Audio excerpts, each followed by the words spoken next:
welcome. This is Business Morning. Thank you for joining us. I'm Chimeze Obi Iwago. The National Bureau of Statistics, in its latest COVID-19 impact monitoring report, says a large number of Nigerian households surveyed in June said they could not afford to buy sufficient supplies of the water they needed for hand washing.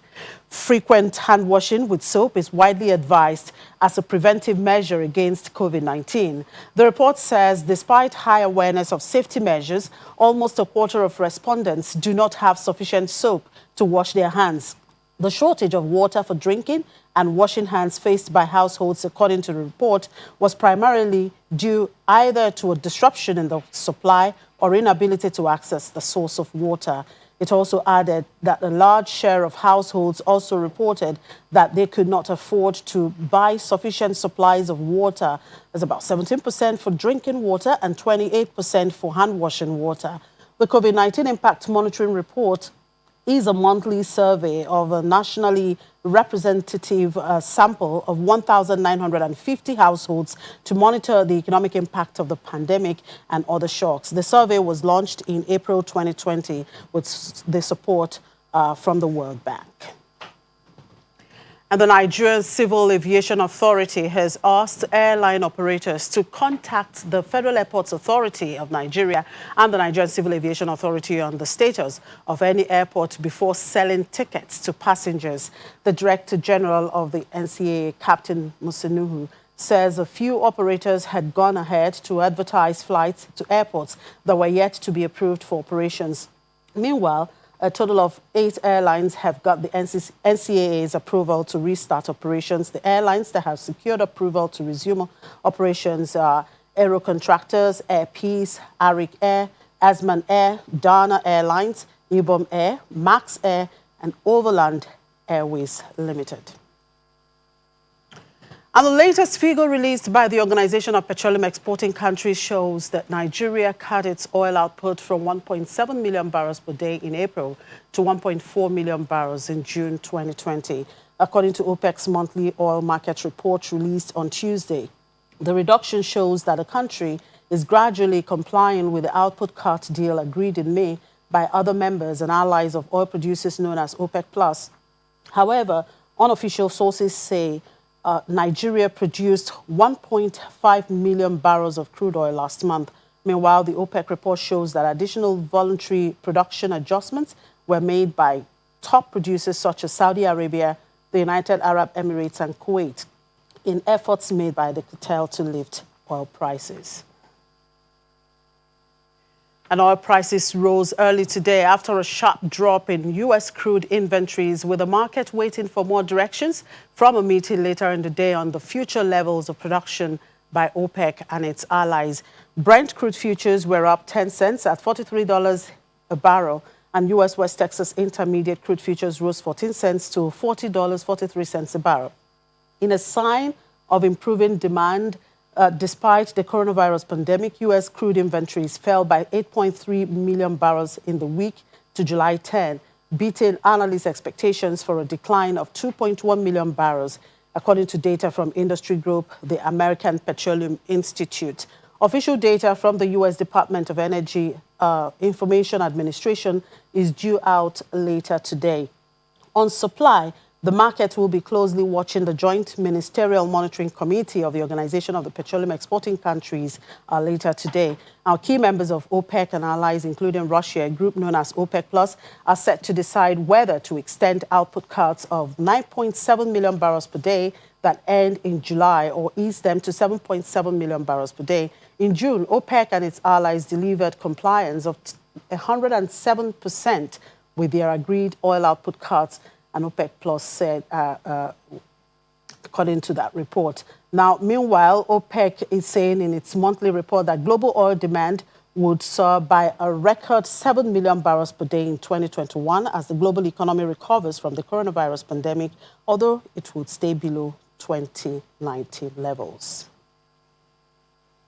All right, while the markets closely watch the outcome of the Joint Ministerial Monitoring Committee of the Organization of the Petroleum Exporting Countries later today, Professor Wumi Eledari, a professor of petroleum economists at the Center for Petroleum Energy Economics and Law, joins us to share his thoughts on some of the developments on the oil market. Good morning, Professor. Thank you for joining us on the show. Good morning. Thank you for inviting me. Now, OPEC is in the fourth year of its coordinated production cuts with its allies, including Russia. How much impact has that had on the oil market? Again, it's a pleasure to be here. Certainly, the relevance of OPEC is as a result of its production capacity and the ability to be able to stabilize the market situation. When OPEC does not react to market demand for crude oil, the price of oil usually rises. And when OPEC is able to react to excess supply in the market, normally the market also reacts in such a way that the price of oil will fall. Certainly, the relevance of OPEC is still obvious with respect to being the incremental supplier when oil is needed in the global market, because they are able to adjust faster than any other group producing oil in the world. And they are also able to cut supply when they are united. I think people do not take time to understand the relevance of OPEC when the oil market is about to crumble. So OPEC should be commended. And of course, Nigeria should be proud of their own, who is actually the one who was able to coordinate this effort of what we call OPEC Plus today. So I think OPEC is very relevant for stability in the oil and gas market.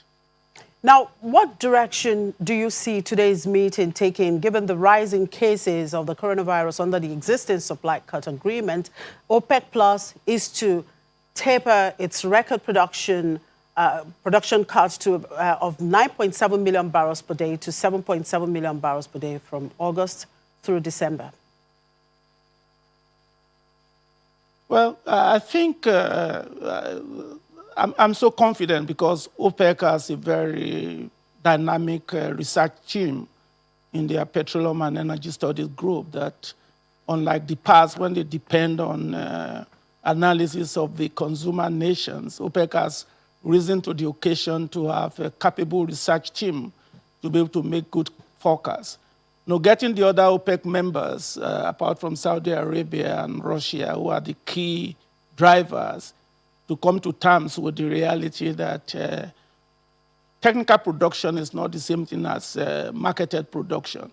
So I expect that the idea of increasing production by about 2 million is welcome, looking at things from the global perspective where things are easing up. My only concern is for OPEC to watch what is going on in China and the United States with respect to the COVID-19 picking up again, especially in these oil and gas consuming countries, so as to be a little bit careful not to flood the market again, because the market is still, at this particular time, very soft.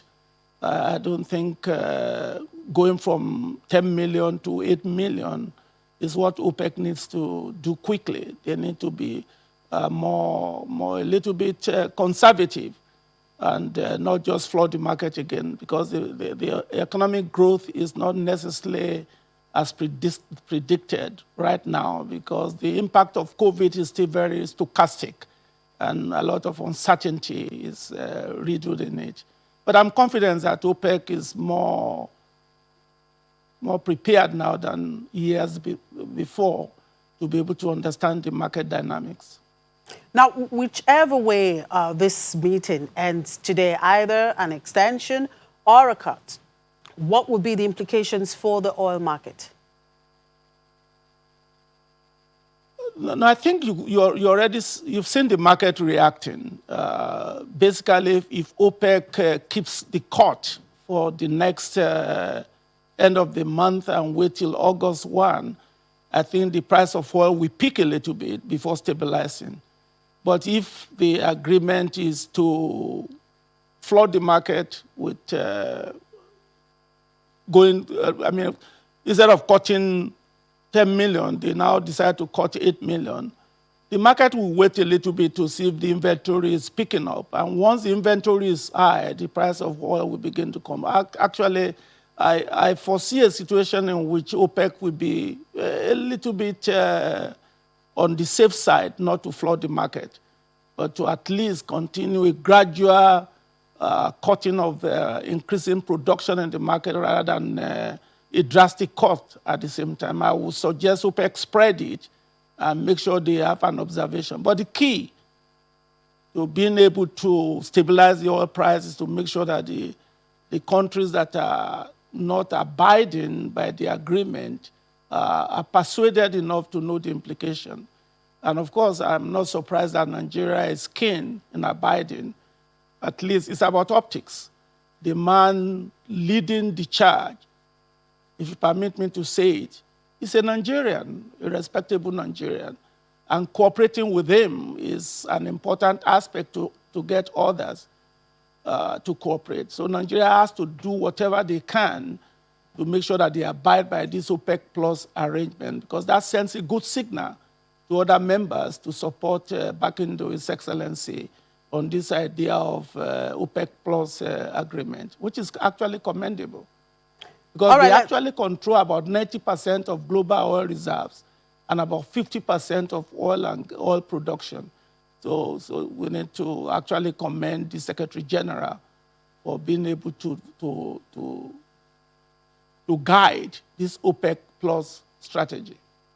All right, let's look at the price outlook. As the oil market moves closer to a balance, OPEC Plus expects global oil demand to grow by a record 7 million barrels per day next year. If that's the case, although some analysts are of the view that demand will even grow weaker than pre-COVID-19, for you, where do you see oil prices in the medium to long term? Well, I wish I have the crystal ball, but let me say that there's a contemporaneous relationship between price and energy consumption, which is literally oil and gas consumption. And oil and gas consumption is basically driven by economic growth and improved quality of life. With COVID-19, the COVID-19 is having impact both on quality of life and at the same time as economic growth. If there's any projection that is not met on both, then the consumption prediction will not necessarily realize. But I would say, if the US is able to put to rest the COVID-19 spread, and they are able to open up their economy, and looking at the summer months, I can foresee a situation in which the prediction about 7 million barrels per day come 2021 is actually underestimation, because the projection was to produce about 100 million to 110 million by 2021. But everything now is conditioned on being able to get a vaccine and be able to open up the economy both in the US and in China. And if that's the case, then you can expect the rise in demand. And OPEC then must realize that they cannot open up the tap that quickly so as not to create what I call inventory in these oil-consuming countries, so as to be able to put pressure on the price of oil and limit the ability of the price of oil to rise as fast as it could be because of the fundamentals of demand and supply. Quickly, the determination of the price of oil is based on two aspects of the market, the demand and the supply. One aspect cannot be in control on its own with respect to the clearing price. The only thing OPEC is doing is to manage efficiently, effectively, the movement or the shift in the supply of oil. And you find that the oil and gas consuming nations do certain things to affect the shift in demand, either intentionally or unintentionally. And it is the shift in demand and supply that really determines what we call the equilibrium or the market clearing price. So you will not see on OPEC bulletin that OPEC is there to control price. No, OPEC's intention is to coordinate the petroleum policy of their country members, including OPEC Plus, so as to be able to make sure that return on investment is guaranteed for those looking for oil and gas. I think people miss the point by thinking that OPEC is there to set prices. No, OPEC only manages the supply aspect of the market, just like the oil and gas consuming nations do their best to influence the demand side. And the combination of the two is what set the price. The target now is for OPEC to make sure that inventory in oil and gas producing countries are not built up to suppress the market fundamentals to make sure that the price of oil rises according to the shift in demand and supply. Now, you did mention the fact that Nigeria, of course, has complied to this production cut. And, of course, that is contained in OPEC's monthly economic report for June that indicated that Nigeria successfully trimmed its production from 1.7 million barrels to 1.4 million barrels.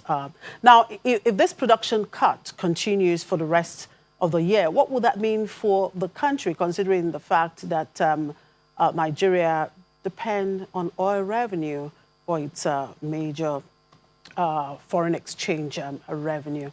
And then here we have a production target of 1.8 million barrels per day.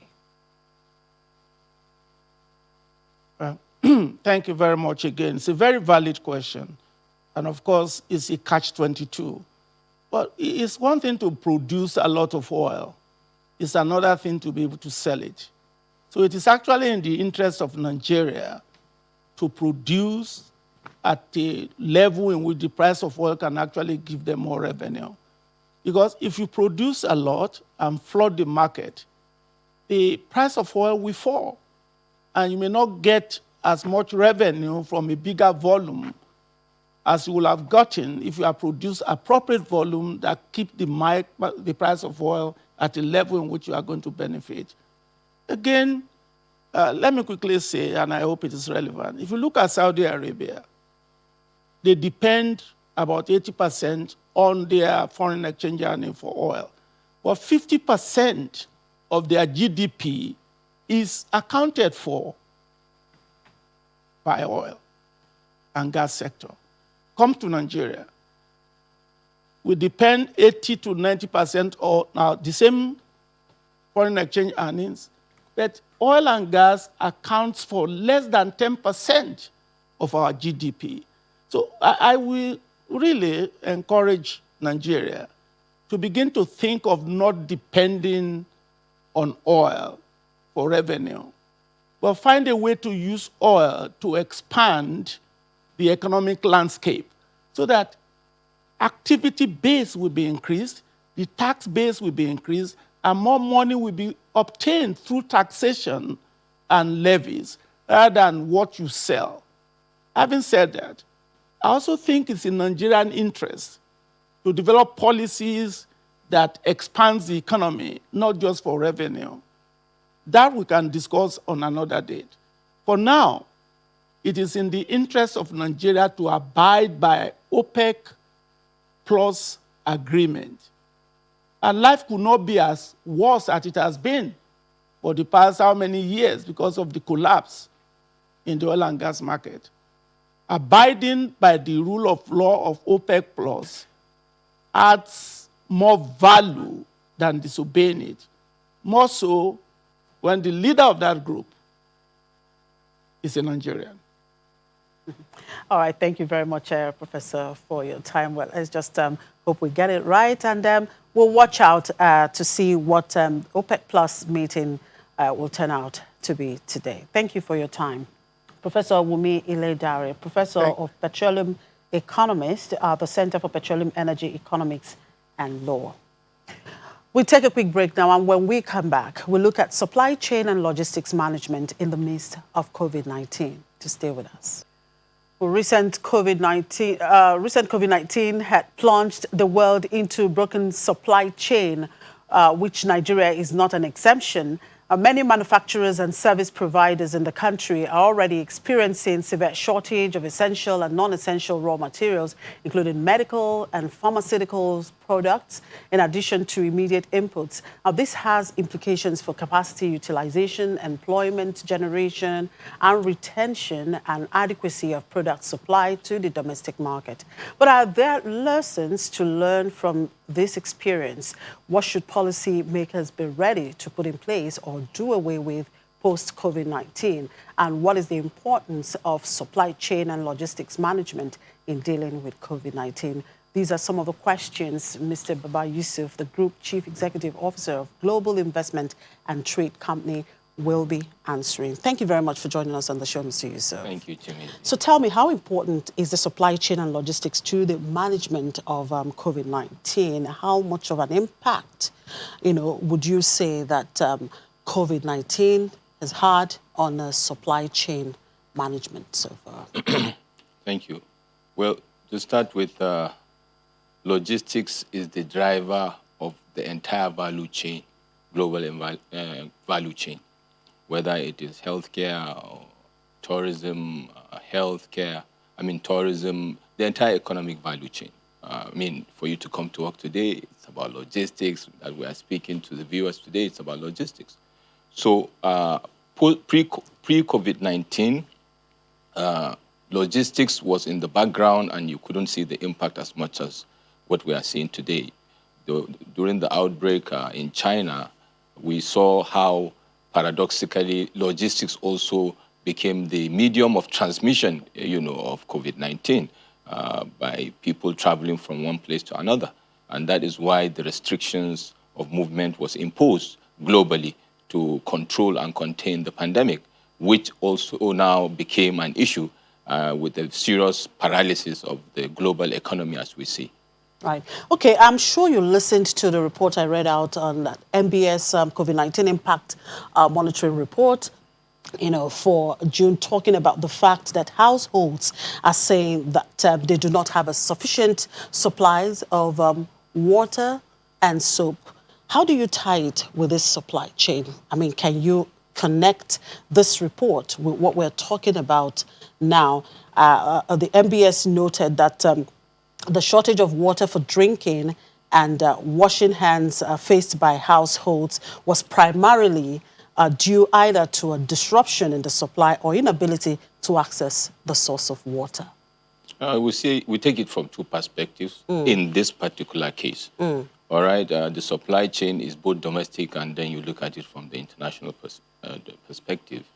Domestic may be a function of amenities, the water supply amenities from various localities. Is it the water supply from the borehole or from the state water board, to the households, for example, or supply of the waters we buy from the supermarket, the seaway waters, for example. And then from the international perspective, you talk about the sanitizers, supply of this essential, personal protective provision, which is a function of also, logistics, supply chain breakdown due to restrictions or due to availability. As it is today, looking at global demand and supply, the demand for this kind of product is so high that you are not having it readily available. We see some local productions ongoing, but even for the local productions, moving those items from one place to another is an issue due to movement restrictions over the lockdown period, which has been unlocked. But then we'll take timeline before we have the availability, to spread around. So what's the state of some of the logistics companies and freighters since the COVID-19 outbreak, and how have issues of job cut been handled, in that sector? Well, from a global perspective, according to Markets and Markets Research Group, the logistics market is projected to grow from $2.7 trillion in 2020 to about $3.7 trillion in 2021 at a growth rate, year-on-year growth rate of 17.6%.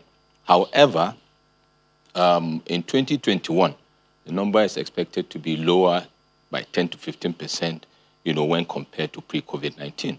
And that is, if you see the numbers, 10 to 15% is a huge hole, in the pocket of logistics value chain entirely. Then coming to Africa or Nigeria, for example, we've seen the adverse effect on logistics cutting across. Let's look at two classes now.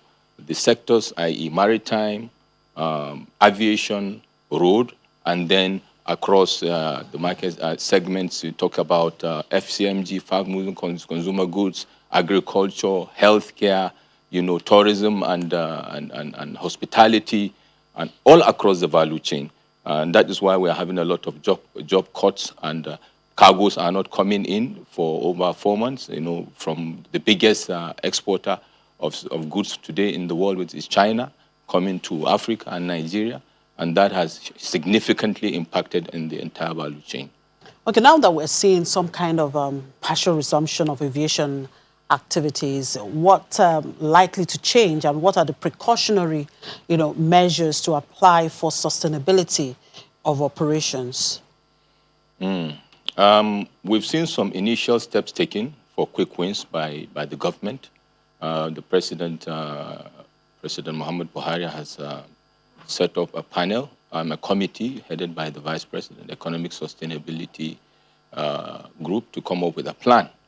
If you look at the terms of reference, especially specifically number 2 and 4, number 2 is talking about de-risking the economy, talking about raising our non-oil revenues, and terms of reference number 4 is talking about palliatives and stimulus, especially for the strategic sectors, quote unquote, worst hit by the pandemic, to which logistics fall into that category. Aviation, maritime, fall into that category. However, the modalities of the stimulus is still being worked on. But one of the key ones that stood out is the stimulus regarding supporting the staff, cost for these organizations, because HR cost is one of the most significant costs for the companies.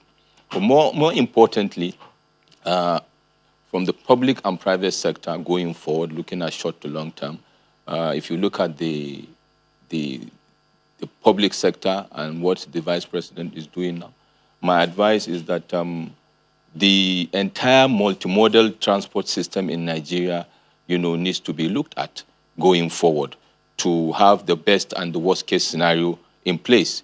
We know that possibly there could be a second wave, and after COVID-19, we don't know what is coming next. The economy has to stay on the growth trajectory. So the ongoing projects for the road constructions across the country and the rail lines must be sustained, and going forward also to look at how we can continue to improve the infrastructure in the airports that are adding value to the economy. On the side of the private sector, corporate governance culture needs to be strictly considered and adhered to. Apart from cost containment, our business culture and attitude has to change. We have to change our mindset to business, and in order to continue remaining, afloat post-COVID-19. Pre-COVID-19, a lot of companies were already grappling with the vagaries of the economic recession we are coming out of. So sustainability of business will highly dependent on how owners of business tune their mindset to the current realities in terms of how to manage the business or how to govern the business. All right, I'm sure you're aware about what the central bank is trying to do in the currency market, trying to unify the market. And then we saw the exchange rate depreciate a little bit. That was last week. Any idea how the move will impact the logistics sector? Yeah, most of the transactions in the logistics sector is dollar-based. If you look at the aviation, for example, the airlines, the operators, ground handling companies, the fueling, most of the spares and transactions are dollar-based. So to that extent, they will be affected. What remains to be seen is in the next 1 to 2 months how that will actually impact, because they have not fully resumed operations yet. It is only the domestic operations that have partially commenced. So we want to see how that will impact in the next 2 to 3 months before we can fully evaluate this measure taken by the CBN. Because if you go back to history, similar measures have been taken, but when the black market comes back into play, we have a running on the treadmill kind of result, if you like. So we would like to evaluate this situation probably at the end of this quarter to see how that has impacted when businesses slowly, come back to play. What kind of immediate policies do you think government should actually come up with to support businesses in the supply chain and logistics? I'll answer from the policy perspective, and then I'll answer from a strategic perspective. From the policy perspective, there are 2 to 3 things I want to talk about. First of all, we have policies in place in all the sectors. One of the dearth of our achievements of strategic objectives is our lack of political will, if you like, by leaders at various strata of our society. And in this context, it's not just about the president. We are also talking about leaders at their various, positions of authority or positions of action. Policy enforcement, policy implementation are key to sustainability of the economy. I give you an instance. Some years ago, we have the executive order on ease of doing business, which did a lot in trying to streamline and improve operations at the park side, passenger side of the airport.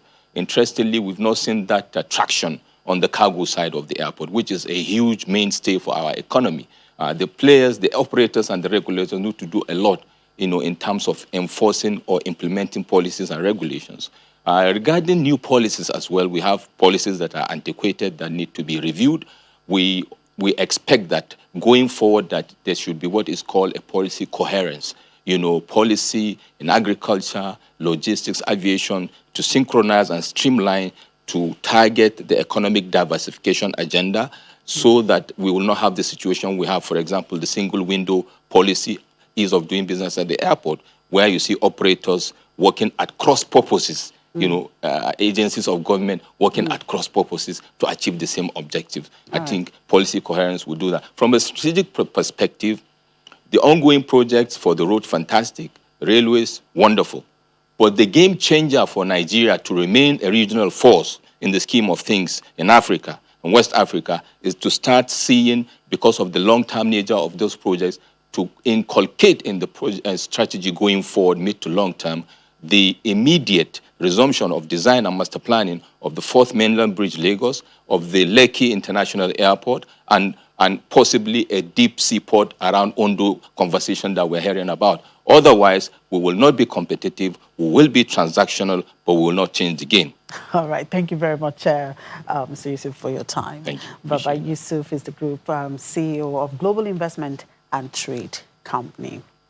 All right, just before we cross over to Temple, a quick look again at the MBS report, which talks about the latest COVID-19 impact monitoring report and says a large number of Nigerian households surveyed in June said they could not afford to buy sufficient supplies of the water they needed for hand washing. Frequent hand washing with soap is widely advised as a preventive measure against COVID-19.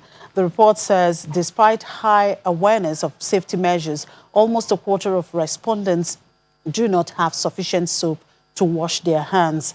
The shortage of water for drinking and washing hands faced by households, according to the report, was primarily due either to a disruption in the supply or inability to access the source of water. It also added that a large share of households also reported that they could not afford to buy sufficient supplies of water, which is about 17% for drinking water and 28% for hand washing water. The COVID-19 impact monitoring report is a monthly survey of a nationally representative sample of 1,950 households to monitor the economic impact of the pandemic and other shocks. The survey was launched in April with support from the World Bank. And for the review of Tuesday's trading activities at the equities market, here is Temple. Temple, Yes. Another negative trading yesterday. Yes, we're seeing some serious decline, sell-offs in the markets, but not so much of profit taking. However, there's a sense of bargain hunting across some stocks with good valuations in the market. But basically, we're down yesterday because we saw some serious sell-offs across the banking sector stocks, and I hope that later on the program, we'll get an analyst that will be able to explain to us the reason why we're seeing so much of these sell-offs across the major names that we have in the banking space. But basically, we saw a 36 basis points decline in the all-share index of the markets yesterday. The day before, we had seen the equity capitalization declining to 12.80 trillion naira. From yesterday to this day, we saw a decline from 12.64 trillion naira to 12.579 trillion naira. Now, the margin is expanding further all the way from the 13 trillion naira market cap or mark that we have for the equity cap. But look at the sectoral performance yesterday. We saw a decline of some 9.96% in terms of volume. Sterling Bank was a major contributor for the second time in a row. 78 million units of its shares were traded again yesterday for a value of 99 million as opposed to 97 million naira, given the decline and the margin of loss that we saw in recent time. And of course, it declined by some 4.7% yesterday. Value of transactions was down again yesterday by some 50% actually, compared to what we did in the preceding trading session. Now look at the deals. It was 4,174 yesterday, and that's higher than the 3,000 plus that we did the preceding session. Now in terms of the banking stocks, we'll see 3% decline in GT Bank, 3% decline in Zenith Bank, and of course consumer goods side of the market, you got Unilever, you got gains there. Industrial goods was also positive. But we have our guest on the via phone at this point. Jami Mohammed, who is the head of securities dealing with APC Securities and Funds. Thank you for joining us on the program. Look at the red we have here. This was the key reason why we had a decline in the markets yesterday. Now, talk to us about what is going on in the banking sector space. Why are we seeing so much of this sell-off at this point in time? Hello? Yes, Jami, I was asking you what exactly is the reason behind the bearish trend on the banking stocks? Yes, it's not far from what you have been experiencing over a period of time. And I said in our previous session that the only two issues affect our market recently is about the COVID-19, the exhibition of results in line with what happened in Q2, that the results might not be good, and also the issue we're having around the exchange, foreign exchange market. So what actually happened that make our market to continue to go down is because of this slow implementation of harmonization of different foreign market segments that we have. Immediately, as soon as the government is able to harmonize these different segments, the foreign investor will have confidence in our market and they'll be able to put in money into our market. So this thing will make our market to rebound. So everybody is just sitting down and watch what is going to happen next. All right, Jamil Mohammed, securities dealer, of course, with APT Securities and Funds. Thank you so much for speaking to us on the program. And let's hope that the banking stocks will get some respite today because, again, we know that recently the CBN has given them some go-ahead. That's the banks now, some kind of go-ahead to be able to recover their funds by debiting the accounts of default borrowers going forward. That's something that should be able to reduce the NPL ratio in the banking system as well. Chimeze, it's back to you. Thank you, Tempo. Just hang in there. I'll come back to you when I come back from London after the break. Thank you. Okay, let's cross over to London with Juliana Olainka. Good morning, Juliana. Well, let's kick off the conversation with the UK inflation rate, which rose to 0.6% in June. Despite the slight increase in the rate, inflation remains below the Bank of England's 2% target.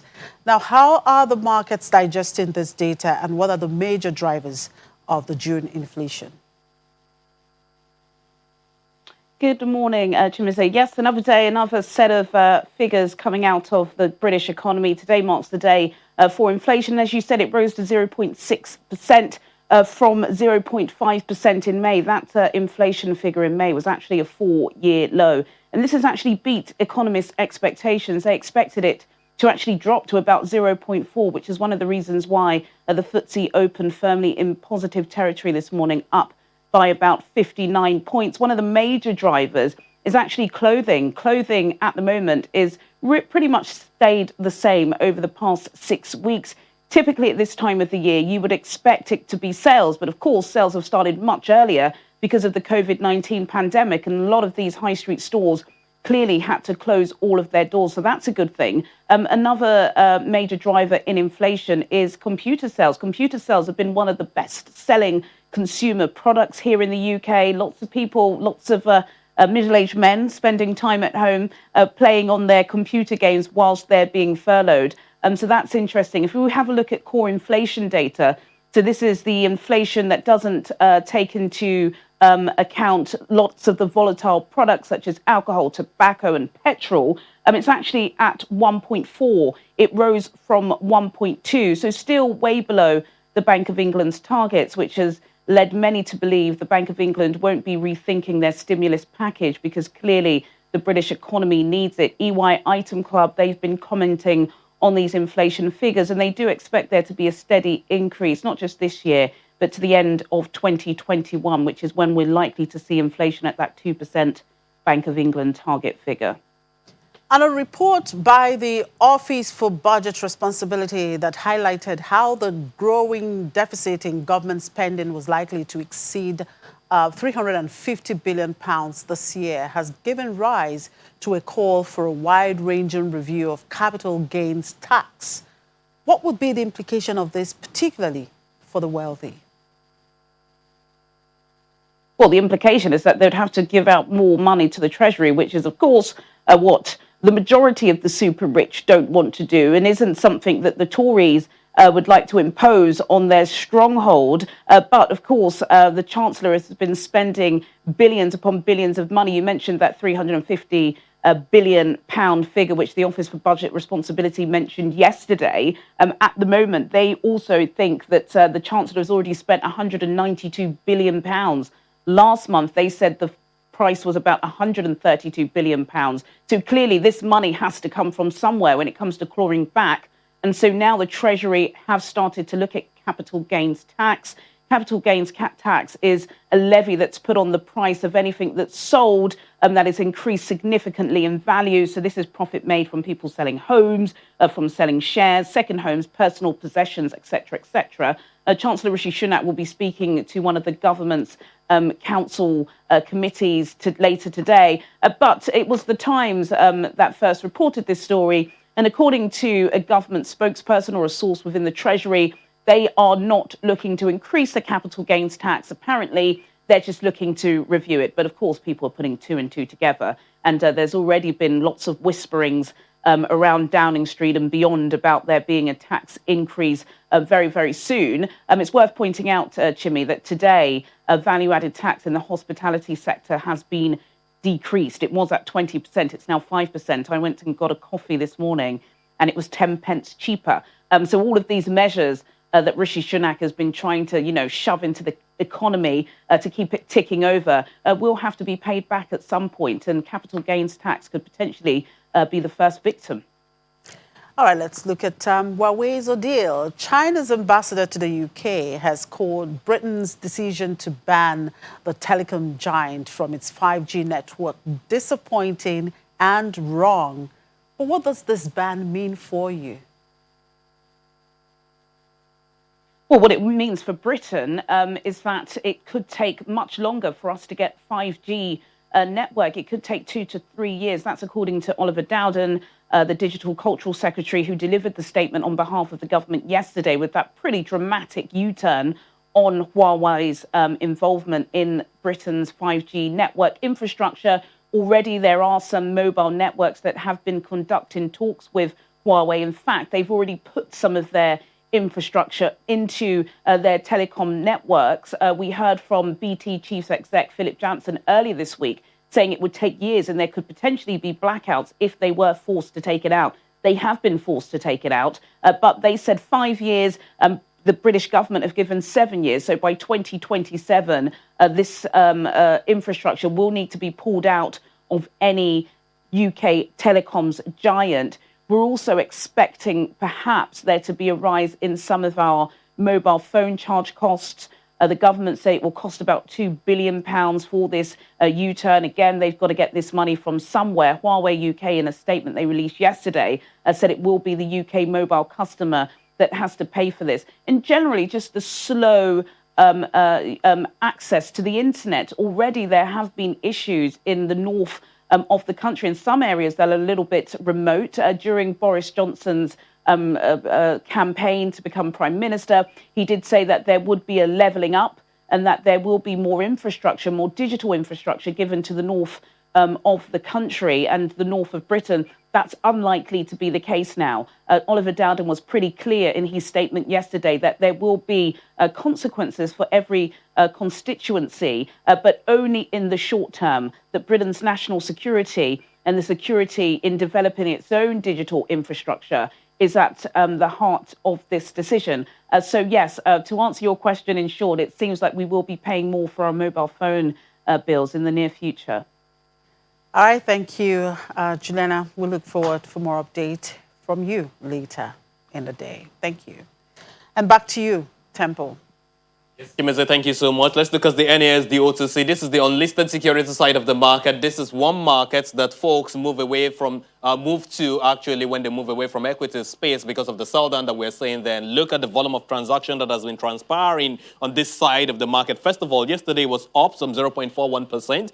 Look at the NSI now, 713.82. Here you got some opportunities. The market cap is at 524 billion naira. This is a market that had actually settled at 690-something psychological mark before now. But the volume of transactions, 5.26 million naira yesterday. There was some kind of trading yesterday on UBN properties. Gained some, had a volume of some 5,006,700 units of its shares traded. Rose from 1 naira 40 kobo to 1 naira 44 kobo. And of course, we saw this value, 14.15 million naira worth of transactions yesterday. Debt and currency side of the market, it was a positive day for the bond side of the market yesterday. Investors were quite interested in all of these papers that you have here. The longer end of the curve, 2049 paper, priced now at 136 naira 36 kobo, was 134 naira before now, jumped to 136 yesterday alone. We had 115 naira yesterday for the 2034 paper, and of course it moved yesterday alone to 116 naira because we saw average yield at 4.24% yesterday in terms of the yields, which actually declined due to the traction that we saw on the side of the market. Deals yesterday was 21, and of course, for a value of 8.13 billion naira. Look at the NCB side of the market that used to be so cold. Yesterday got some interest ahead of the PMA, primary market auction of around 107 billion naira that the CBN will be carrying out today. Look at investors demanded for this particular paper more, in spite of the fact that it was just 8.16 million naira worth of transactions that we had on that side of the market yesterday. The 28th of January 2021 paper got this, but if you look at the yield, the lowest that we have here is 1.20%. And of course, on the average, we had 1.9% yesterday. If you discount all of these for some other papers that also experienced some kind of transaction yesterday, because in total what we had yesterday was 14 deals, and of course for a value of 679.91 million naira. In terms of what we have for these open market transactions, yesterday was also quite positive. We got 47 deals in total, and of course average yield was around some 5-point-something% now yesterday. But basically, folks are expecting that this week there will be some sort of inflows in the market, given the NCB auction that is holding today, and of course some more maturities on these particular instruments, OMO instruments, that will be taking place tomorrow. Chimeze. Thank you, Temple. Well, it's another day today. Let's just hope it goes very well. All right, on that note, we draw the curtain on today's edition of the program. Thank you for watching. I'm Chimeze Obi Iwagu.